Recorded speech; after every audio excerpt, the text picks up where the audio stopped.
சமகாலத்துல அதிகம் பேசப்படக்கூடிய முக்கியத்துவம் மக்கள் தரக்கூடிய ஒரு தலைப்பு தாங்க இந்த என்டர்பிரினர்ஷிப் என்று. அதாவது தொழில் முனைவு என்று இதை சொல்லுவாங்க. இதற்காக பல கோர்சஸ்கள் ஆன்லைன்ல, ஆஃப்லைன்ல நடந்து கொண்டு வருது. இந்த விஷயத்துல மக்களை வந்து திறமைப்படுத்த வேண்டும் என்று. ஸோ நபி ஸல்லல்லாஹு அலைஹி வஸல்லம் 1400 வருடங்களுக்கு முன்பே ஒரு சிறந்த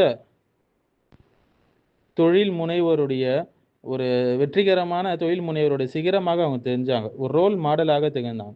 அது மட்டும் இல்லாம லாபத்துக்கும் மேலானது தான் பரக்கத் என்பது தான் நபி ஸல்லல்லாஹு அலைஹி வஸல்லம் காட்டிய வணிக முறை. ஸோ இன்னைக்கு நம்ம பார்க்க போகிறது அல் அமீன் என்று மக்கள் அவங்களுக்கு கொடுத்த அந்த டைட்டில் இருந்து எத்திக்கல் என்டர்பிரினர்ஷிப் வரை நம்ம பார்க்க போகிறோம். நபிகளாருடைய பயணம் எப்படி இருந்தது என்பதை நம்ம அவங்களுடைய சீரா மூலியமாக நம்ம பார்க்க இருக்கிறோம் இன்ஷா அல்லாஹ்.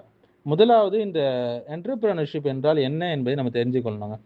இதை வந்து தொழில் முனைவுன்னு சொல்லுவாங்க. தொழில் முனைவு என்பது வந்து ஒரு புதிய ஒரு வணிகத்தை தொடங்கி அதை நிர்வகித்து அதை வந்து வளர்ச்சிக்கு தேவையான புத்தாக்கங்கள், நிபுணத்துவம் மற்றும் புதுமையான யோசனைகளை ஒருங்கிணைக்கும் ஒரு செயல்தாங்க இந்த தொழில் முனைவு என்பது.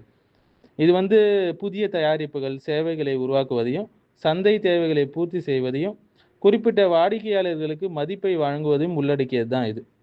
ஸோ தொழில் முனைவோர் புதிய வணிகங்களை தொடங்குவது மூலமாக பொருளாதார வளர்ச்சி, புதிய வேலை வாய்ப்புங்க, அடுத்து புதுமைகளை வளர்ப்பது மற்றும் சந்தை போட்டியை ஊக்குவிப்பதில் முக்கிய பங்கு வகிக்கக்கூடியவங்களாங்க இருக்கிறாங்க. மேலும் இதனுடைய முக்கிய அம்சங்கள் என்ன அப்படின்னு பார்த்தீங்கன்னா, தொழில் முனைவுடைய முக்கிய அம்சங்கள், முதலாவது புதிய தொடக்கம்.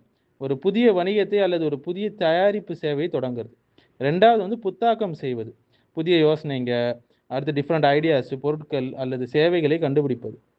மூன்றாவது வந்து ஆபத்தை எடுப்பது. அதாவது புதிய வணிகத்தை தொடங்குவதில் உள்ள நிதி மற்றும் பிற ஆபத்துகளை ஏற்றுக்கொள்வது. நான்காவது வந்து மேலாண்மை மற்றும் தலைமைத்துவம் சொல்லுவாங்க. ஒரு வணிகத்தை திறம்பட நிர்வகித்து அதனை வழிநடத்தக்கூடிய திறன். ஐந்தாவது சமூக பொறுப்பு. சில நேரத்தில் வந்து சமூக கலாச்சார அல்லது சுற்றுச்சூழல் பிரச்சனைகளுக்கு தீர்வுகளை கண்டறிந்து நிதியளித்து செயல்படுத்துவது தான் அது. ஸோ பொருளாதாரத்தில் தொழில் முனைவோருடைய பங்கு என்னன்னு பார்த்தீங்கன்னா, வேலை வாய்ப்புகள் உருவாக்கம் சொல்லலாம். முதலாவது தொழில் முனைவோரின் செயல்பாடுகள் வந்து புதிய வேலைகளை உருவாக்க உதவுகின்றது. ரெண்டாவது பொருளாதார வளர்ச்சி. புதுமைகளை வளர்ப்பது மற்றும் சந்தை போட்டியை ஊக்குவிப்பது மூலம் பொருளாதார வளர்ச்சியை அதிகரிக்க அது உதவுது. மூன்றாவது புதுமைகளை வளர்த்தல். புதிய யோசனைங்க மற்றும் தொழில்நுட்பங்களை சந்தையில் அறிமுகப்படுத்துவது. நான்காவது சந்தை போட்டி. அதாவது சந்தையில் போட்டியை ஊக்குவித்து நுகர்வோருக்கு நன்மையை பயப்பது. சுருக்கமாக சொல்லணும்னா தொழில் முனைவு என்பது புதிய வணிக வாய்ப்புகளை கண்டறிந்து அவற்றை பயன்படுத்தி லாபத்தை ஈட்டக்கூடிய ஒரு செயலாக கருதப்படுவது தான் இந்த தொழில் முனைவு என்பது. சரி, இப்போ நம்ம வந்து நபி ஸல்லல்லாஹு அலைஹி வஸல்லம் இதை எப்படி வந்து ஹேண்டில் பண்ணாங்க, எப்படி ஒரு ரோல் மாடலாக இருந்தாங்க அப்படின்றத பார்க்க போகிறோம்.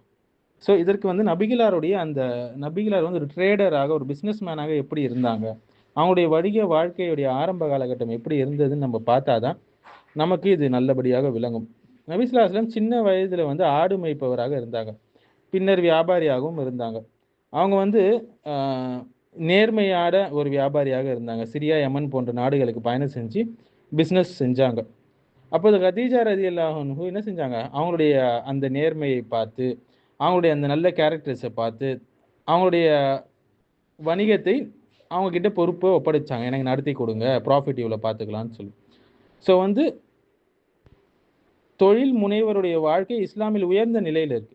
ஆனால் அது நேர்மையோடு இருக்கணும், அல்லாஹ்வுடைய பயத்தோடு இருக்க வேண்டும்.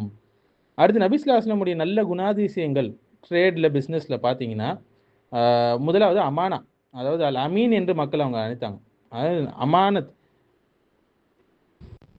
அடுத்தது சிதுக், நேர்மைத்தன்மை. விற்பனையிலும் கொள்முதலிலும் பொய் சொல்லக்கூடியவராக நபிகளார் இருக்கல.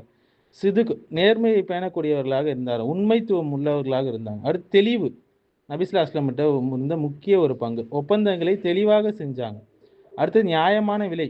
ஏமாற்றமோ அதிக லாபத்துக்கோ நபி ஸல்லல்லாஹு அலைஹி வஸல்லம் வந்து அவங்களுடைய பண்பே கிடையாது வியாபாரத்தை நடத்துவது. ஆனால் இன்றைய உலகத்தில் பாருங்க, ஊழல், மோசடி என்று இப்படி தான் போய் கொண்டிருக்கு உலகம். நபி ஸல்லல்லாஹு அலைஹி வஸல்லம் காட்டி கொடுத்த முறை தான் உண்மையான எத்திக்கல் பிஸ்னஸ், ப்ராப்பராக சொல்லணும்னா.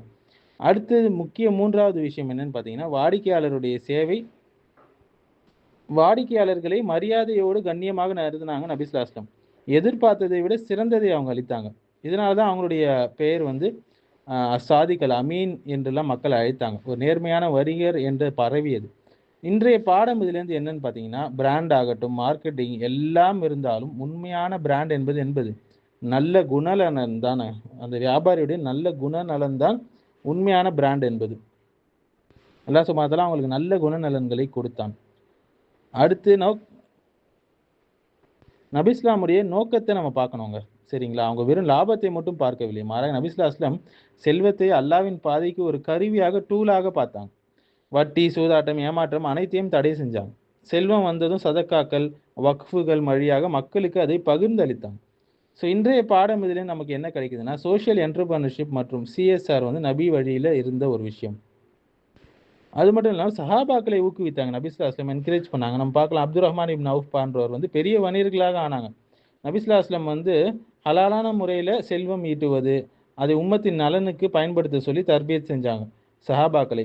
நம்ம அது சம்பந்தமான ஹதீஸ்களும் பார்க்கலாம் இல்லையா? நேர்மையான ஒரு வியாபாரி வந்து யாரோடு இருப்பார்? சித்திகீன்கள், சுஹதாக்கள் அவங்க கூட இருப்பாங்க. அன்பியாக்கள் கூட இருப்பாங்க.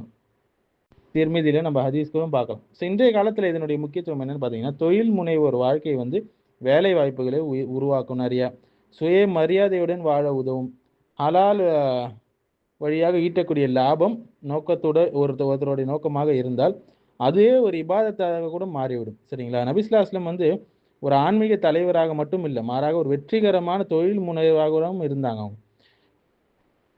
அவங்க காட்டி கொடுத்த பாடம் என்னன்னா, வணிக வெற்றி, லாபம் இது மட்டும் இல்லை, இதை மட்டும் சென்டர் பண்ணதில்லை, மாறாக பரக்கத், அல்லாஹ்வுடைய பரக்கத்துடன் இருக்க வேண்டும் என்பதை அவங்க சொல்லிக் கொடுத்து நமக்கு தர்பியத்.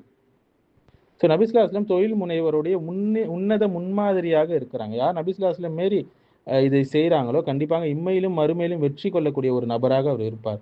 நபி ஸல்லல்லாஹு அலைஹி வஸல்லம் காட்டி கொடுத்தக்கூடிய இந்த மாடல் வந்து ஒரு மூமின் துன்யால மட்டும் வெற்றி பெறக்கூடிய ஒரு மாடல் இல்லை, மாறாக மறுமையிலும் வெற்றி பெற்ற ஒரு நபராக, சிறந்த வணிகராக அவர் இருப்பார்.